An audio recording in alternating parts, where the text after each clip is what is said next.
Assalamualaikum warahmatullahi wabarakatuh, sahabat. Kita berjumpa lagi di kesempatan hari ini untuk mengerjakan sebuah pelek racing, yaitu racing standar ya. Modelnya racing standar guys, jadi sama dari pabrikannya, modelnya sama. Yang kemarin-kemarin itu kita dapat racing, modelnya racing ya, racing racing artinya racing yang di pada umumnya itu. Nah, kalau ini jarang yang memakai seperti ini, yang model standar guys ya. Yang model standar itu jarang yang menggunakan. Paling banyak itu yang racing umum itu yang paling banyak yang saya kerja. Kalau ini jarang-jarang kita kerja seperti ini, yang racing model standar. Jadi sama bawahannya yang 21 18. Nah, ini cuma ini malnya mal 17. Jadi kalau orisinilnya itu dia menggunakan jari-jari depan itu 21 36. Nah, kemudian di belakang itu kalau orisinilnya 18 32. Nah, sementara ini racing dari toko itu sama seri, jadi 36 36 ya. Di belakang 36, di depan 36. Jadi kalau kita mengikuti standarnya itu 21 18 itu jari-jarinya adalah 36 di depan, di belakang 32. Jadi perbedaan itu antara orisinil dengan racing standar itu di perbedaannya adalah jari-jari ya. Jadi jari-jarinya 36 seri, kemudian kalau standar 21 18 dari bawahan CRF itu adalah di depan 36, di belakang 32. Oke, itu saya jelaskan ya secara mendetail. Oke guys, kita lanjutkan saja ini pelek. Tidak usah kita berbelit-belit, langsung saja kita rangkai. Kita sudah rangkai ini. Jadi memang agak ribet kalau pemasangan seperti ini, apalagi racing standar. Itu pemasangannya agak ribet. Kenapa saya katakan? Dari tromolnya saja itu membingungkan kita kalau kita tidak pahami menyusun jari-jari seperti ini. Bisa ribet jadinya guys ya, bisa mengakibatkan stres. Mohon maaf ya saya mengatakan stres begitu, bukan artinya gila, tetapi bisa kacau pikirannya. Tapi kalau kita tidak fokus, tetap kita kendalikan namanya stres itu. Oke guys, kita lanjutkan pekerjaan ini hingga tuntasnya nanti. Jadi ini pelek depannya guys ya. Ini proses pelek depannya yang model standar dari kayak model dari pabrik ya. Kalau standar kan yaitu 2118, itu pun warnanya silver. Nah, kalau ini dari toko ya racing standar itu bervariasi warnanya. Ada yang hitam, ada yang kolaborasi merah marun seperti ini, dan ada juga yang biru campur hitam. Jadi warnanya bermacam-macam, bervariasi warnanya ya, tergantung dari warna apa yang dari racing standar itu.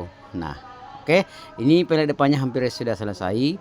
Walaupun agak ribet pemasangannya, tetap kita bersabar, tetap kita berkonsentrasi bagaimana caranya pelek ini bisa kita wujudkan supaya bisa kita pasang. Oke. Nah, jadi beberapa bagian lagi jari-jari ini akan selesai pemasangannya. Oke, pelek depan sudah selesai guys. Ini sudah selesai, tinggal kita beralih ke pelek belakang. Nah, ini pelek belakang. Ini pelek belakangnya guys ya. Ya, ini pelek belakangnya lebih ribet lagi pemasangannya dibanding pelek depan tadi. Karena ini adalah jari-jarinya tanggung dan kita tidak bisa mengubahnya. Kita mau mengubahnya tidak bisa karena ini model standar. Beda kalau model racing itu kita bisa mainkan langkahnya, atau langkahnya itu bisa kita ubah menjadi lompat 2, lompat 3, lompat 4, paling maksimal lompat 4. Itu paling maksimal sekali itu kalau sepeda becak. Tapi kalau motor jarang kita dapat lompat 4. Rata-rata itu udah dapat lompat 2 dan lompat 3 pada umumnya. Oke guys. Jadi ini kita tidak boleh mengubahnya. Kalau kita mengubahnya dari ini biasanya apakah itu terlalu panjang atau tidak sampai ya, antara dua itu.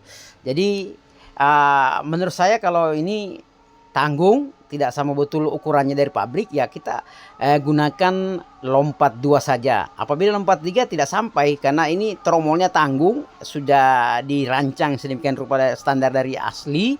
begitu. Nah, sehingga kita tidak bisa merubahnya, jadi kita ikuti saja lompat 2. Nah, kalau kita mau lompat 3 tidak akan sampai guys, akan tergantung, tidak ada yang sampai.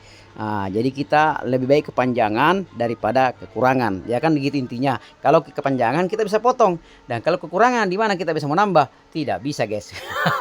Nah, dan kita mau main triknya, beda dengan tromol yang lain, racing yang lain, itu kita bisa mainkan. Kalau kependekan kita ubah langkahnya, tadinya lompat 3 menjadi lompat 2. Nah, kalau ini tidak bisa, sudah begitu patahin dia. Jadi intinya kalau jari-jarinya memang tanggung, ya kita mainkan saja di posisi standar, yaitu lompat 2. Oke? Oke guys, nah kita lanjut karena ini agak ribet pemasangannya. Yang jelasnya saya menjelaskan secara mendetail ya, betul-betul secara mendetail ya. Jadi mudah-mudahan Anda bisa cerna ke depannya, karena ini tidak akan berhenti kita mengerja seperti ini.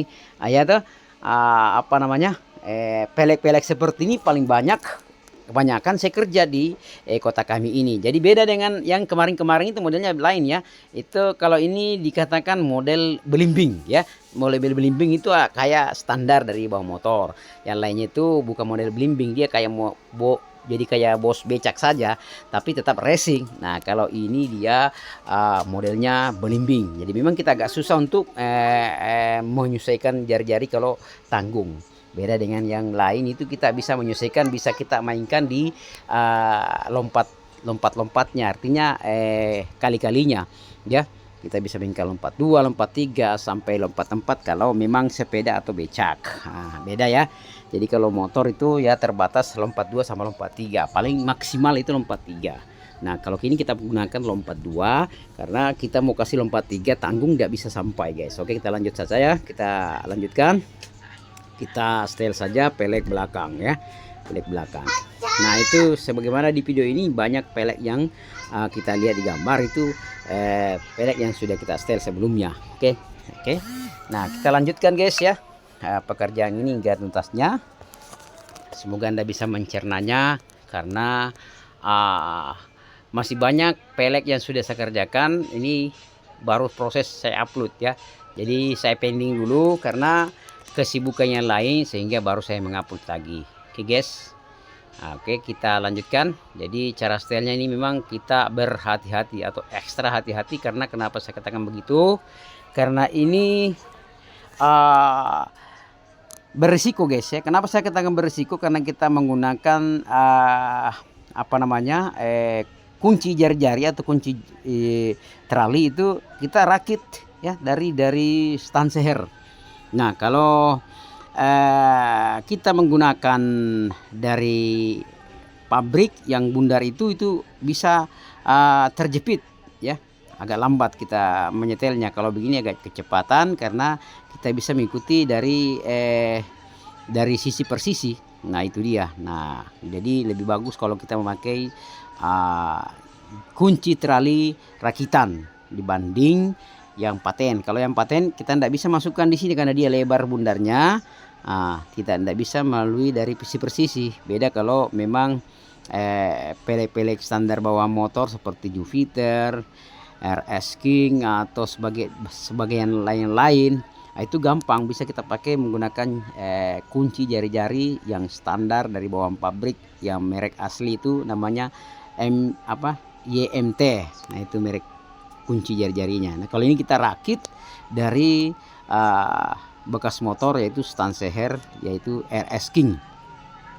Jadi ini kunci stanseher dari RS King, dan dua macam saya pakai, ada yang dari Supra X, ada yang Shogun 125. Nah, itu semuanya bajanya bagus ya. Ini sudah berapa tahun saya pakai, ini masih bagus saya pakai ya. Nah, ini dia. Nah, kalau yang sementara saya pakai ini apa namanya, saya rakit dari kunci-kunci, jadi bukan stanseher. Yang sementara saya pakai ini dari kunci-kunci, yaitu kunci 12 guys ya. Nah, jadi banyak macam. Nah, ini sudah selesai pelek belakangnya. Kita tinggal menyetel pelek depannya saja. Yang belakang sudah selesai guys. Jadi ya, hasilnya maksimal, lumayan mantap. Nah, ini kita beralih ke pelek depannya ya, yang sudah kita rangkai. Nah, ini proses pelek depan guys, ini dia. Nah, ini proses depannya begini dia agak oleng-oleng karena itu pemasangannya tidak maksimal sehingga oleng-oleng. Nah, ini tinggal sedikit guys, kita tinggal putar-putar saja pelek depannya, tinggal sedikit. Nah, ini tinggal sedikit guys ya. Oke, sudah maksimal guys. Terima kasih. Jangan lupa di like and comment, subscribe. Jangan lupa mengerjakan sholat 5 waktu, itu yang terpenting.